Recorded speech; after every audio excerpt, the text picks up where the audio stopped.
Hello, everyone. I'm Daniel Rubenstein, and this is the daily briefing of the Israeli Citizen Spokespersons Office. It is June 9th, 2024, day 247 of the October 7th war. We are live on Instagram, Twitter, and YouTube. You can start submitting questions in the live chat. If I can't answer you now, I'll be online later and you can tag me, and I'll answer as many as I can. Yesterday afternoon, we all heard the dramatic news that 4 Israeli hostages were rescued from Hamas captivity in Gaza. Noah Argamani, Almog Meir Jan, Andrei Kozlov, and Shlomi Ziv were abducted from the Nova Music Festival on October 7th. They are now free people, home in Israel, safe, and reunited with their families. Tragically, Almog Meir Jan's father died of grief just hours before his son was rescued. The pain of knowing that his son was held in Gaza was too much for him to bear for 8 months. The rescue mission was complex. The hostages were being held in 2 separate buildings in a densely populated residential area of Gaza. During the rescue, Israeli forces came under intense fire. They extracted the hostages in 2 helicopters. An Israeli officer of the elite Yamam police counterterrorism force, Chief Inspector Arnon Zmora, was killed in the operation, which was renamed Operation Arnon in his memory. I've spent the past day reading many international news reports about what happened. These are some of the headlines. Washington Post: more than 200 Palestinians killed in Israeli hostage raid in Gaza. Reuters: Israel rescues 4 hostages in Gaza raid that Hamas says killed 210 Palestinians. And this is the headline that was on top of CNN's website a couple of hours ago. Israel rescues 4 hostages in operation Gaza officials say killed more than 200. Of course, Gaza officials say is another way of saying Hamas says, and Hamas does not distinguish between combatants and civilians in its press releases. Even the United Nations has come to understand that the Hamas government media office is not reliable, but that doesn't stop the Washington Post, Reuters, CNN, and others from boosting Hamas's claims. There is an intense campaign going on right now to condemn Israel for rescuing hostages. UN Special Rapporteur Francesca Albanese tweeted that she was relieved that 4 hostages have been released, but it should not have come at the expense of at least 200 Palestinians. You can see the pattern. It's the 4 Israeli hostages versus the alleged 200 Palestinian casualties. Hamas has somehow escaped all responsibility. This is what people need to understand. The Israeli rescue forces entered Gaza undercover. They would have been happy to rescue the hostages without a battle. As soon as Hamas noticed that an Israeli hostage rescue force had come to free the hostages, Hamas had a decision to make. Hamas could realize that it had been compromised and let the 4 Israeli hostages go back home quietly. Or Hamas could open fire on the rescue force and put everyone in danger. Hamas chose the second option. Hamas opened fire on the rescue force and the hostages. Now, at this point, the rescue force had a decision to make. It could return fire, or it could die. The rescue force chose to return fire. The consequences of Hamas's decision to open fire on the Israeli rescue force are Hamas's responsibility. Anyone who claims to care about all human life should condemn Hamas for continuing the war that it started on October 7th. Tell Hamas not to ask civilians in Gaza to hold hostages. Tell Hamas not to hold hostages in civilian areas. Tell Hamas not to fire at Israeli rescue teams. Tell Hamas to release all of the hostages immediately. Tell Hamas to surrender and end the war that it started on October 7th. The logic that Israel is up against is unbelievably stupid. The logic is this: when you come under fire while rescuing hostages, the right thing to do is to die. Actually, it's worse than that. The logic is, since you'll obviously come under fire when rescuing hostages and you'll have to protect yourselves, don't even try to rescue hostages at all. The people of Israel have a clear answer for this absurd logic, and the answer is no. We will not leave anyone behind. Hamas continues to hold 116 hostages in its terror dungeons. All of them must be released immediately. Let's take some questions from people watching live on Instagram, Twitter, YouTube. I would be happy to hear from you. The first question comes from Abraham on X.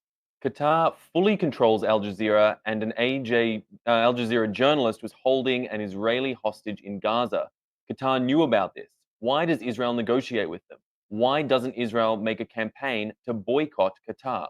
I have seen these reports that an Al Jazeera reporter held Israeli civilians hostage. This report is not confirmed. And in fact, Al Jazeera put out a statement denying it. So we're going to have to wait until more information comes out about who exactly was holding hostages and so on. But the bigger picture that you bring up, the bigger issue of Qatar is certainly important. And Qatar is playing a very, I'll say, interesting role in the past number of months. So Qatar is where the Hamas leaders live.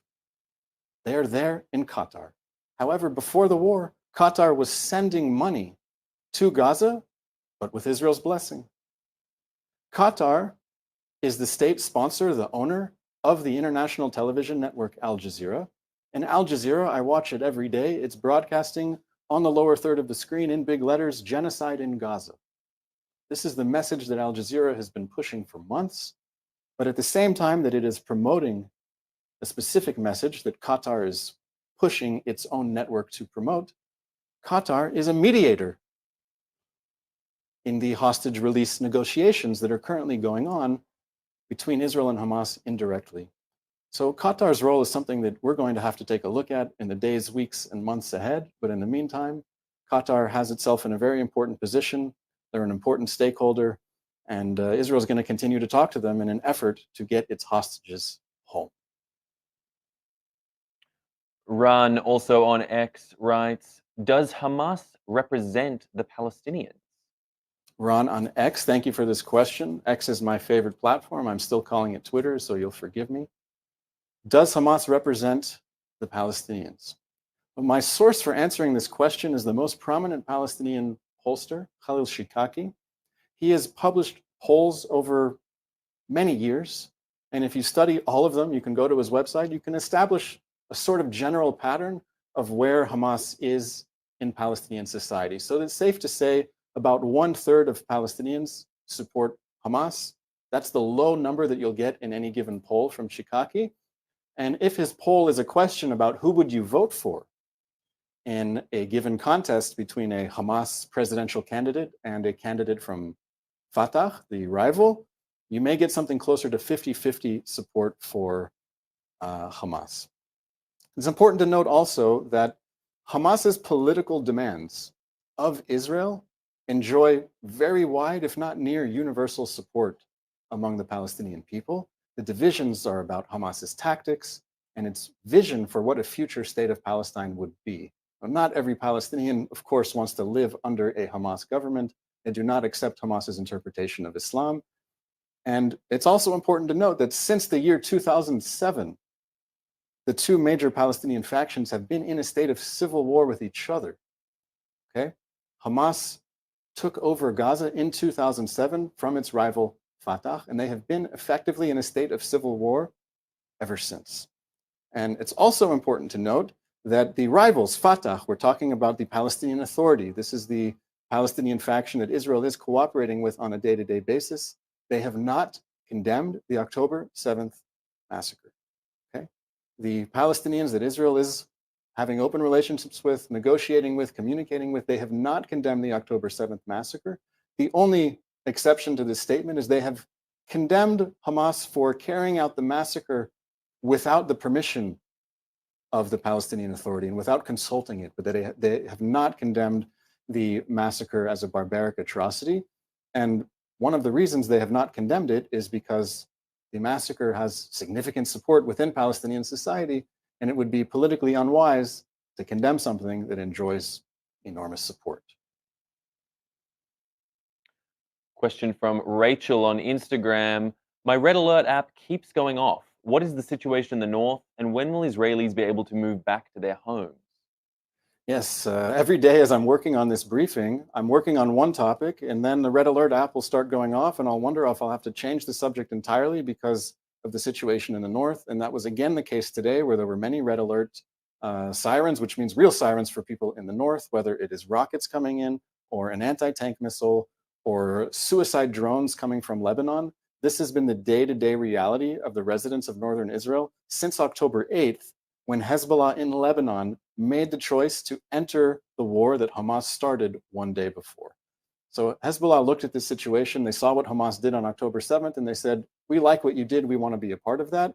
They have been firing at northern Israel every day almost since October 8th. These Hezbollah guys wake up in the morning, they set up their anti-tank missiles, and they shoot them into Israeli homes. And it's for this reason that about 60,000 Israelis have had to evacuate from northern Israel to safer areas until such time as a solution can be found. Now, Israel would prefer that a diplomatic solution is found to the problem of Hezbollah in Lebanon, that Hezbollah will back off and allow the residents of northern Israel to return to their homes. But if a diplomatic solution cannot be found, the Israel Defense Forces will back Hezbollah off so that the people of Israel can go home and live safely and in peace. And last question comes from Talia on Instagram. With so much going on in the war, what literature would you recommend reading for someone looking to stay informed? On Instagram, first send me a DM. I'm going to send you a full reading list, and anyone who wants my reading list, I will send it directly to you. But if you're just listening and you don't want to DM me and ask me for my list, I'll give you a few. Okay? You often hear that what happened on October 7th didn't start on October 7th. And this is true, and it's important that we all study the big picture so that we can have a better idea of what's going on, what will happen, how people see it, and so on. So there's a few authors that I would recommend. If you'd like to study the 1948 war, I recommend reading Benny Morris. His book is 1948. If you want to study the war in 1967, I recommend reading books by Michael Oren, specifically his book, 6 Days of War.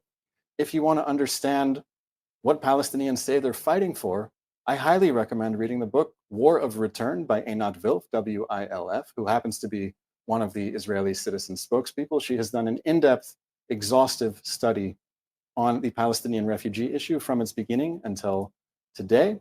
So those are 3 books that I recommend immediately. There's many more that I could recommend. That was 1948 by Benny Morris, 1967, The 6 Day War by Michael Oren, and War of Return by Einat Wilf and her co-author, Adi Schwartz.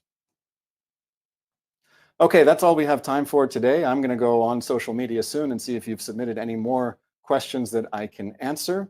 This was the live daily briefing of the Israeli Citizen Spokespersons Office. Please tune in tomorrow at 3 p.m. Israel time. There will be another live daily briefing. That's 8 a.m. on the East Coast. Until then, have a lovely day and stay safe.